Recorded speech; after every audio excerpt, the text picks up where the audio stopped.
믿음으로 해야 할 세 가지 훈련. 믿음으로 해야 할 세 가지 훈련. 네, 저기 잘못 나왔네요. 믿음으로 해야 할 세 가지 훈련입니다. 지난주 2주에 걸쳐서 우리는 모세의 믿음에 나타난 몇 가지 특징을 살펴보았습니다. 그 특징이 모세의 믿음 6가지를 살펴보았는데, 첫 번째가 거절하는 믿음이었습니다.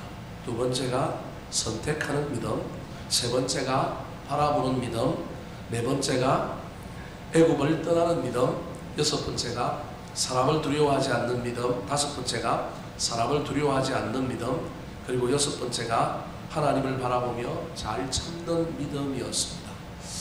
오늘은 모세 이야기와 함께 그 뒤에 나오는 여호수아와 그리고 기생 라합의 이야기를 통하여 이 연말에 저와 여러분이 어떻게 믿음 생활을 해야 할까, 특별히 우리가 믿음을 가졌다고 한다면 믿음을 가진 사람으로서 무엇을 극복하며 어떤 훈련을 해야 할까, 믿음을 통하여 저와 여러분이 넘어서고 극복하고 훈련해야 될 것이 무엇인가에 대해서 살펴보려고 합니다.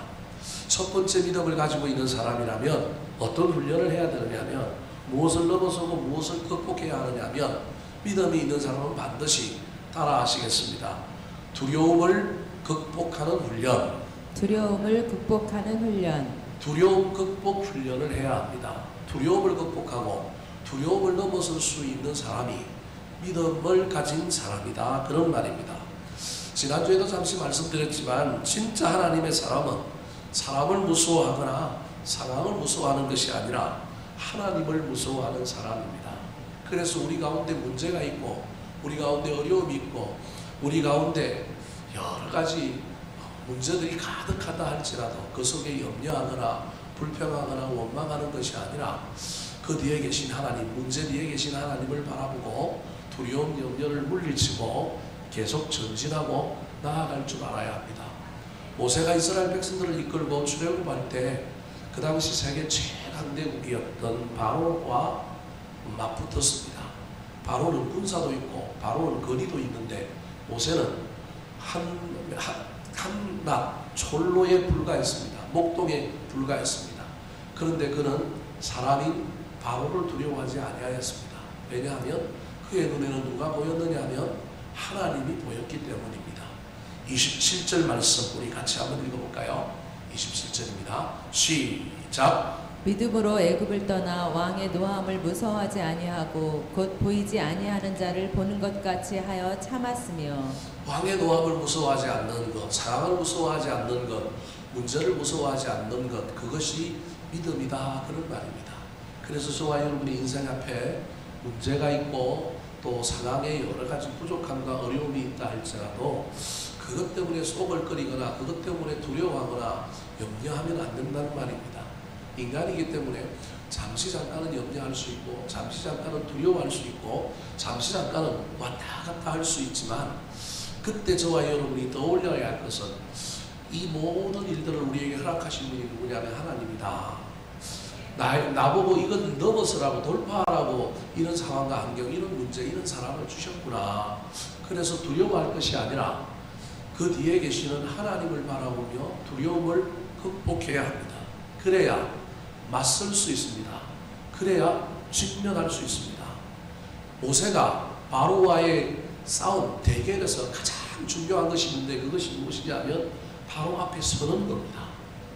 이걸 신학적인 용어로 직면이라고 하는데, 저와 여러분의 신앙생활 가운데 반드시 저와 여러분이 해야 될 것이 바로 이겁니다.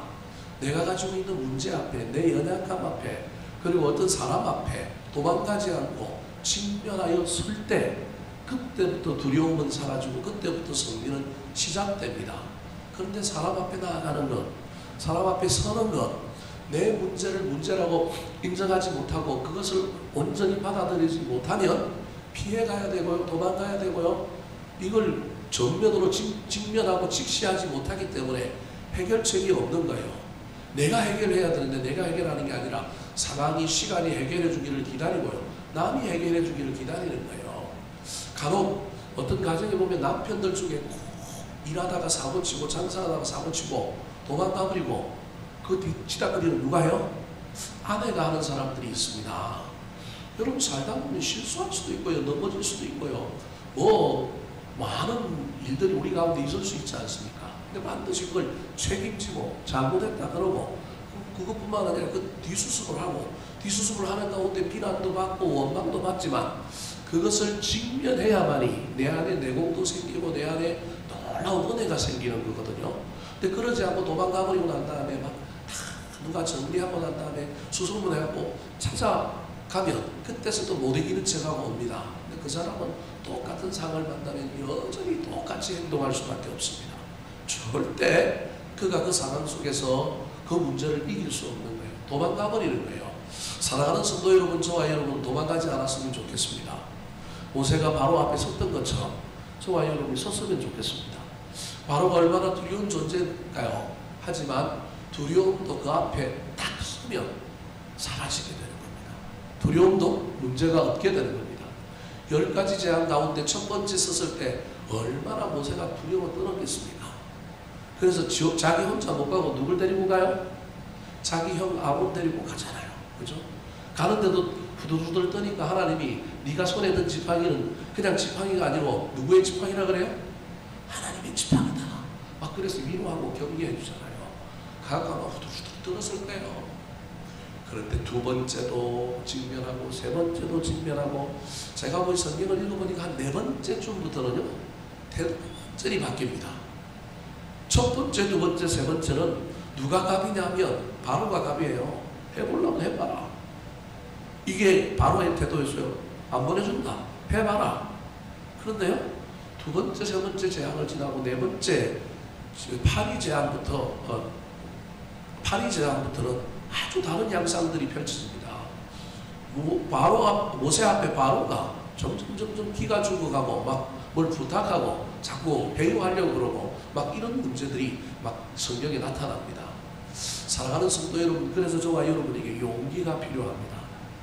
두려움이 있지만 그 두려움 앞에 맞설 수 있고 그 두려움 앞에 설 수 있는 용기가 저와 여러분에게 있을 때 이 두려움을 극복하게 됩니다. 이 용기를 가지기 위해서 저와 여러분이 하나님께 기도해야 합니다. 하나님 저한테 이 두려움과 맞짱을 뜰 수 있고 맞서 싸울 수 있는 배짱을 주십시오. 저는 떨립니다. 주님 함께 해주십시오. 그래서 저와 여러분이 우리가 가지고 있는 문제 앞에 서야 합니다. 자꾸 도망가면 문제는 커 보이지만 우리가 그 앞에 딱 서면 두려움, 염려는 물러가게 되는 것입니다. 사랑하는 성도 여러분, 우리 인간 참 연약하여 우리 마음속에 얼마나 많은 염려, 불안, 근심이 들어오는지 모릅니다. 그럼에도 불구하고 그 두려움과 염려, 불안을 다 쫓아내야 됩니다. 그 믿음으로 그것을 극복하는 것이 우리 신앙생활 가운데 늘 있어야 할 훈련임을 기억하시기 바랍니다. 두려움은 악한 마귀가 주는 거예요. 마귀가 저와 여러분에게 두려움을 주는 거예요. 그래서 사랑은 모든 두려움을 뭐 한다고요? 내어 쫓느니라. 내가 너희에게 주는 마음은 근심하는 마음, 두려워하는 마음이 아니라 의와 희락과 화평이다. 분명히 이야기하고 있는 겁니다.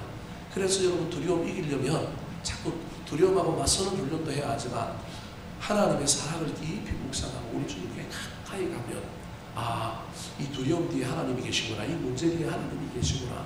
그래서 이 문제를 이길 수 있다는 사실을 잘 기억하여 저와 여러분이 문제 앞에서 두려움에 지지 말고 두려움 열심히 몰아내고 믿음으로 승리하게 되시기를 예수님의 이름으로 축원합니다. 두 번째 우리가 믿음으로 해야 할 훈련이 무엇일까요? 우리가 믿음으로 극복해야 될 것은 무엇일까요? 따라 하시겠습니다. 순종 훈련을 해야 합니다. 순종 훈련을 해야 합니다. 자, 28절 말씀 같이 한번 읽어볼까요? 28절 시작.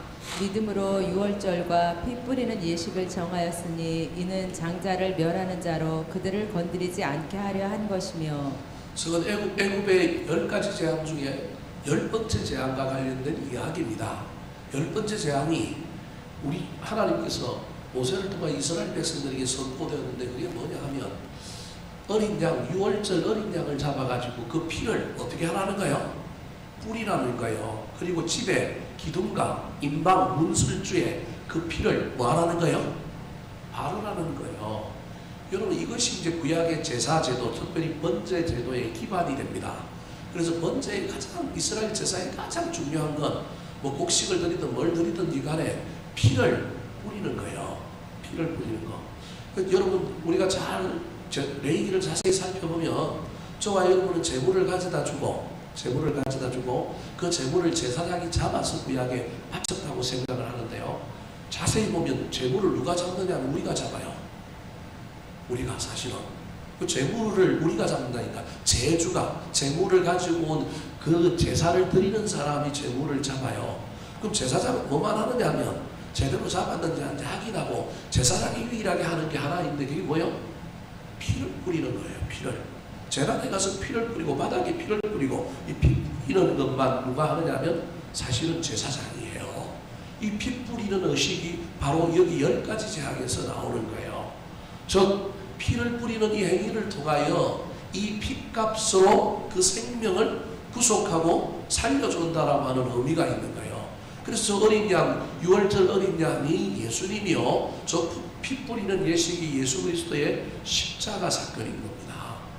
근데 여러분 한번 생각을 좀 해보십시오. 하나님의 명령이 이스라엘 백성들에게 떨어졌습니다. 짐승을 잡아서 양을 잡아서 그 피를 문의 기둥에 바르고 문 인방 지방과 인방 문설주 막 이런 데 바르라 그래요. 착한 사람들이라서 그냥 그걸 다 그냥 자연스럽게 들을까요? 아니면 마음속에는 어떤 마음이 있을까요? 여러분 한 번도 그런 생각을 안 해보셨습니까?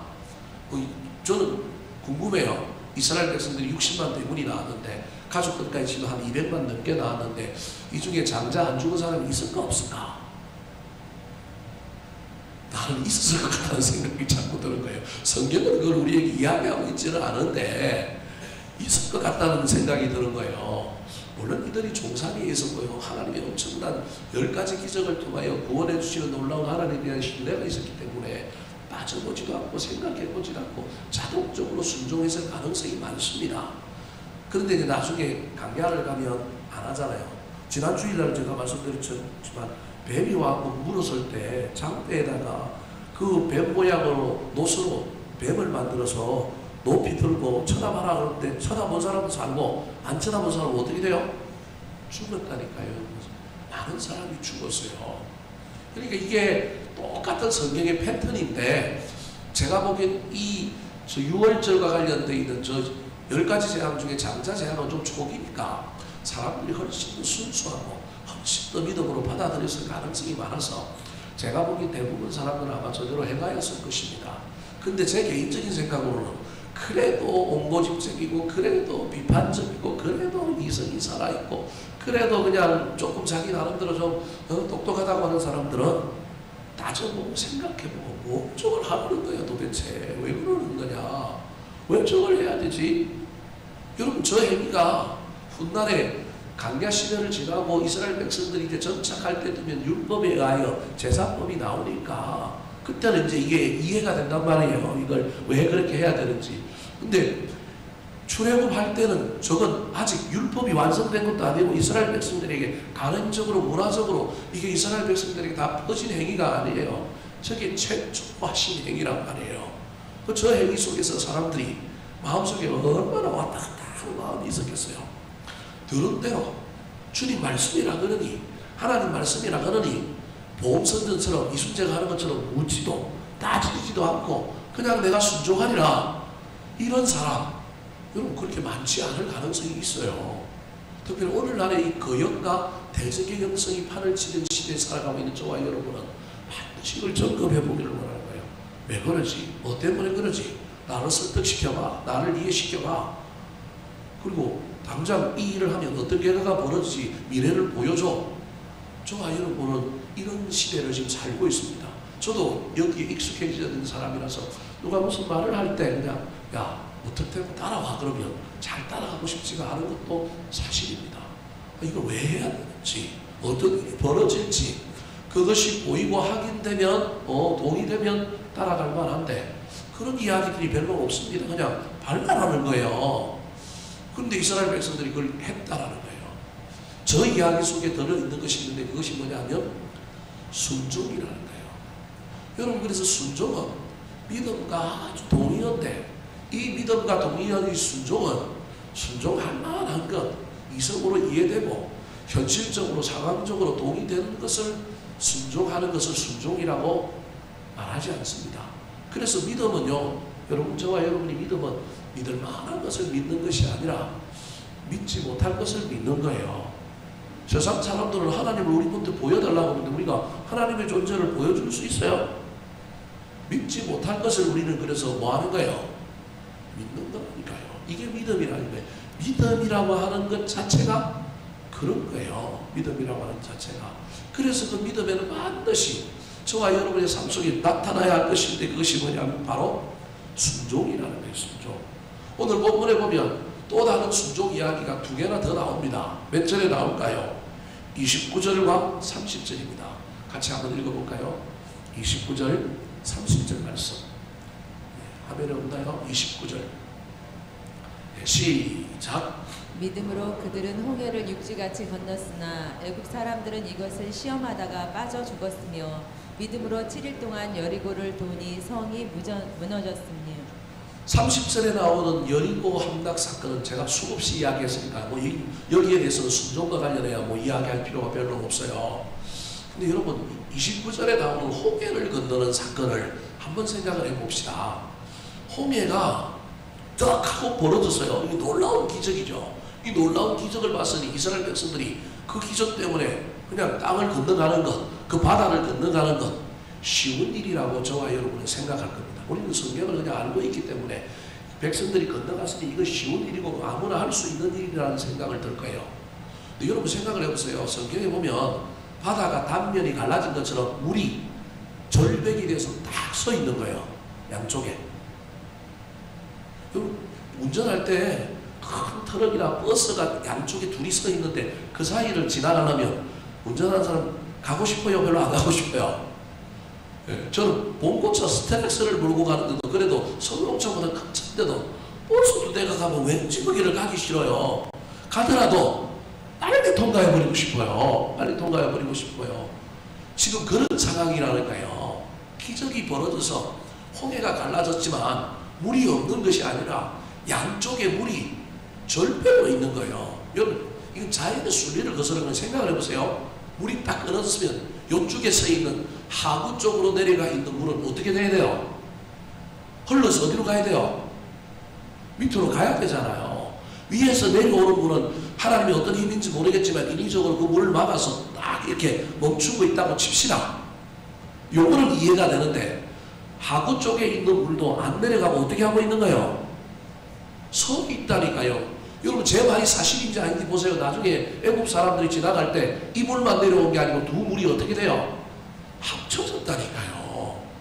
이런 장면들을 저와 여러분이 성경을 읽을 때 이해를 해야 돼요. 그냥 무턱대고 그냥 우리 나름대로 그냥 상상해서 읽으면 안 되고 그냥 물벽 하나가, 물벽 두 개가 양쪽에 이렇게 딱 서 있는 거예요.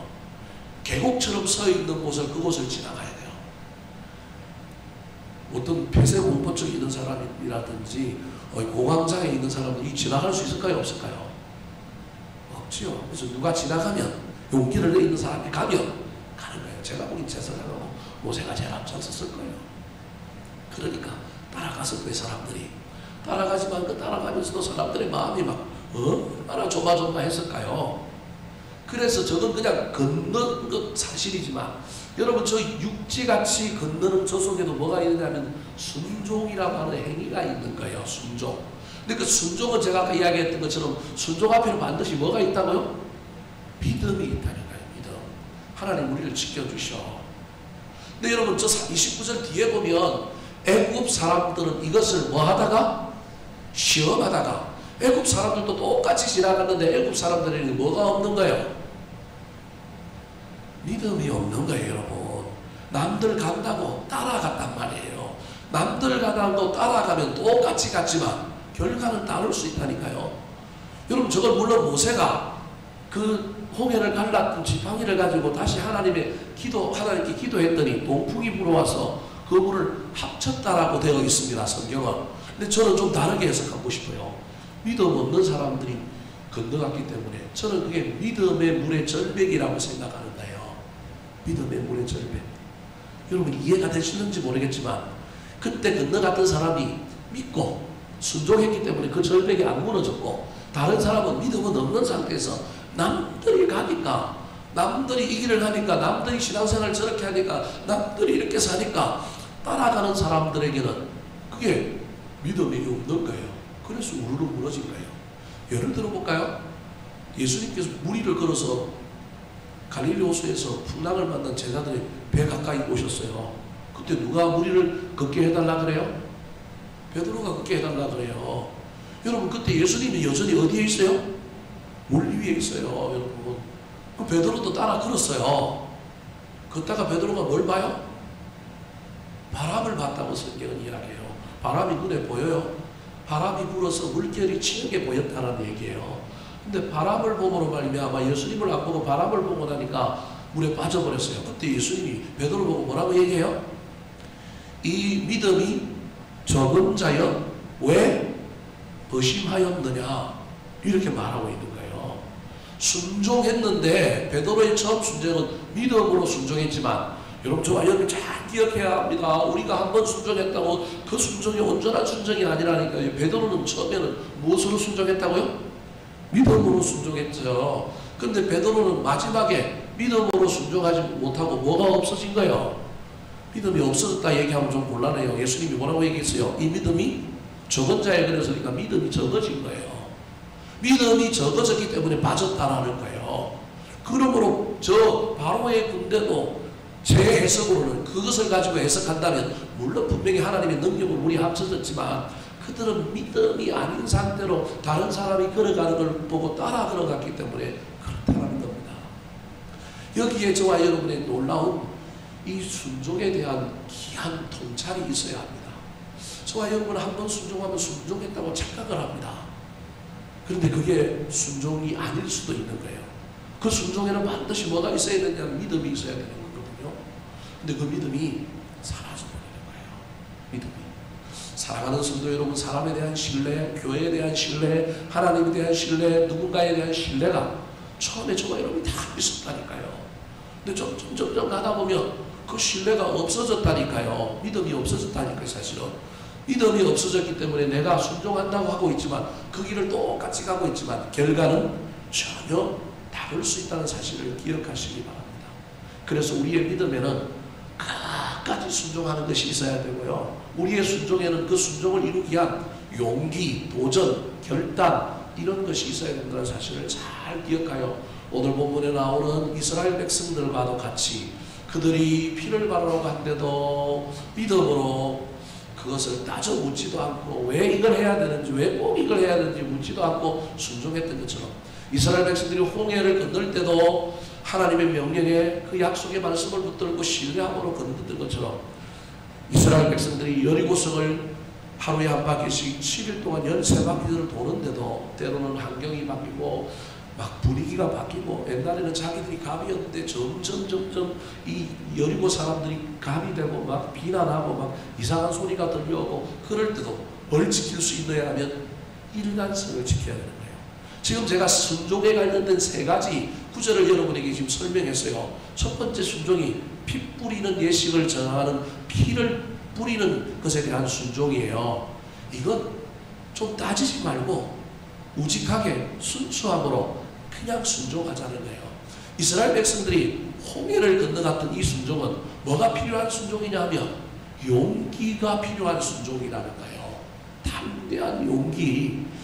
여리고를 7일 동안 돌았던 이스라엘 백성의 그 순종에는 일관성이 있어야 되는 순종이라는 거예요.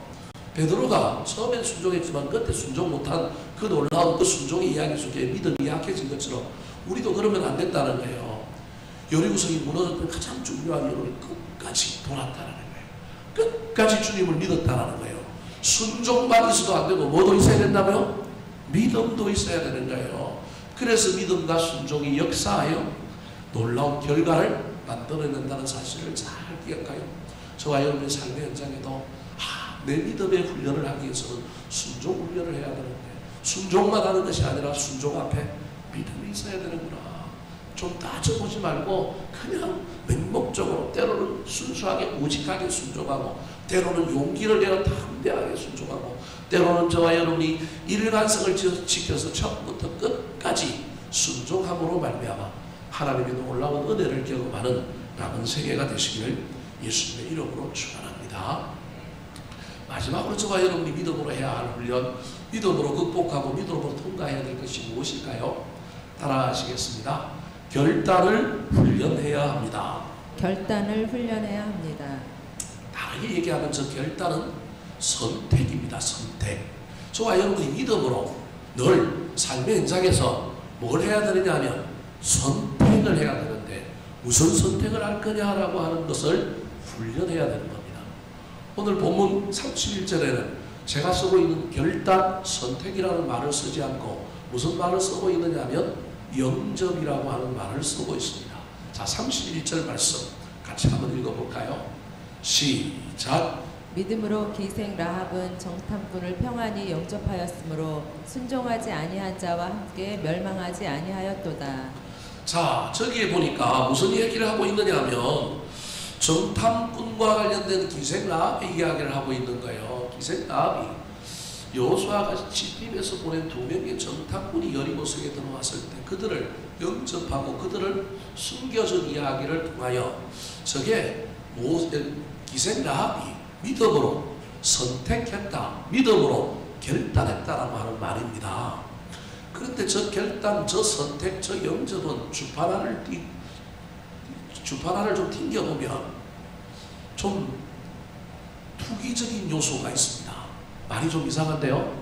그냥 여러분들에게 그냥 직접적으로 얘기하면 현실의 이익과 미래의 이익을 비교하면 현실의 이익이 훨씬 더 큼에도 불구하고 내가 이 선택을 하면 미래의 선택이 훨씬 더 클 것이라고 하는 믿음. 저와 여러분에게는 믿음과 관련하여 이것이 있어야 한다는 거예요. 우리는 현재 바라보며 현재에 살고 있기 때문에 현재에 뭐가 유익하냐, 현재에 무엇이 우리에게 유리하냐, 늘 이걸 가지고 결단하는데 믿음은 현재를 가지고 결단하는 것이 아니고 선택하는 것이 아니고 뭘 가지고 선택하는 거라는 거예요? 미래를 가지고 선택하는 거라는 거예요. 근데 세상은 그렇게 이야기하지 않는다는 거예요. 세상은 지금 당장 나에게 뭐가 유익하냐 유리하냐 이걸 가지고 선택한다는 거예요. 기생 라합은 정탐꾼을 숨겨주면 이건 자기 입장에서는 이건 배신자가 되는 거고요. 간첩이 되는 거예요. 이거 완전히 죽을 위기에 처해지는 거예요. 반대로 이야기하면 현실의 이익을 누린다면 기생 라합이 정탐꾼을 살짝 숨겨뒀다가 누구한테 신고하면 돼요? 여리고 왕과 여리고 정부에 신고하면 뭘 받을 수 있어요? 포상금. 옛날에 우리나라도 간첩 신고하면 포상금 3천만 원 주고 5천만 원 주고 뭐 이런 거 있었잖아요. 요즘은 그런 포스트도 없어요. 그죠? 왜 간첩이 어디 있을 텐데 왜 요즘 그걸 안 붙여놓는지 모르겠어요. 옛날에는 반드시 간첩 신고하면 3천만 원 주고 5천만 원 준다고 그랬단 말이에요. 네? 그런데 이 기생 라합이 현실의 이익을 따진다고 한다면 그가 이 정탐꾼들을 살짝 자기 집에 숨겨놓고 자기 집에 일하는 사람을 보내든지 아니면 자기가 뭐 물건 띠러 나가는 것처럼 해서 나가든지 나가서 이 여리고성에 있는 왕과 그 정부에게 뭐 하면 돼요? 신고하면 이 기생 라합은 지금 사실은 어디에 살고 있느냐면 여리고성은 내벽이 있고 외벽이 있는데 내벽과 외벽 사이에 집들이 있는 거예요. 사실은. 그러니까 이 기생 라합은 이 여리고 정부 내에서도 여리고시 안에서도 이 성 안에서도 비주류인 거예요. 오늘날로 치면 도시 외곽에 사는 사람이고 하층민인 거예요. 주류로 받아들이지 못하고 있는 사람인 거예요. 이 신분 상승에 놀라운 기회가 사실은 누구에게 주어졌느냐 하면 이 기생 라합에게 주어진 거예요. 세상의 이익, 세상의 눈을 가지고 세상의 통밥으로 따지면 기생 라합은 지금요 출세할 길이 열린 거예요. 그런데 그가 당장 현실만 보는 게 아니라 영혼의 관점으로 어디를 보느냐면 미래를 본 거예요. 미래를 따져본 거예요. 이 성이 무너질 거야. 그럼 내가 잠깐 이 사람들 신고해갖고 포상금 받아도 내가 잠깐 잘 살아도 이 성이 무너지면 나도 어떻게 된다고요? 죽을 거야. 여러분, 저와 여러분이 이 기생 라합의 관점을 이 세상에 살면서 가질 수 있어야 합니다. 제가 여러분 이 땅에서 우리가 돈을 가지고 뭘 축적하고 뭘 누리고 뭘 사고 이걸 하지 말라는 얘기가 아니에요, 여러분. 그럼에도 불구하고 저와 여러분이 잊어버리면 안 되는 가치가 있는데, 이 기생 라합에게서 저와 여러분이 믿음으로 배워야 할 훈련 중에 하나가 영혼을 선택하는 훈련이에요. 이 선택의 훈련이 저와 여러분의 신앙생활 가운데 늘 있어야 합니다. 그래서 우리 그리스도인들은요, 손해보고 멸시당하고 오해받고, 그래도 여러분, 저와 여러분이 참고 인내할 수 있는 건 현실을 보고 있는 게 아니라, 당장 현재를 보고 있는 것이 아니라 뭘 보고 있는 거예요? 미래를 보고 있는 거예요. 현재의 고난은 장래의 영광과 좋게 비교할 수 없도다. 저와 여러분이 이런 삶을 사는 거예요.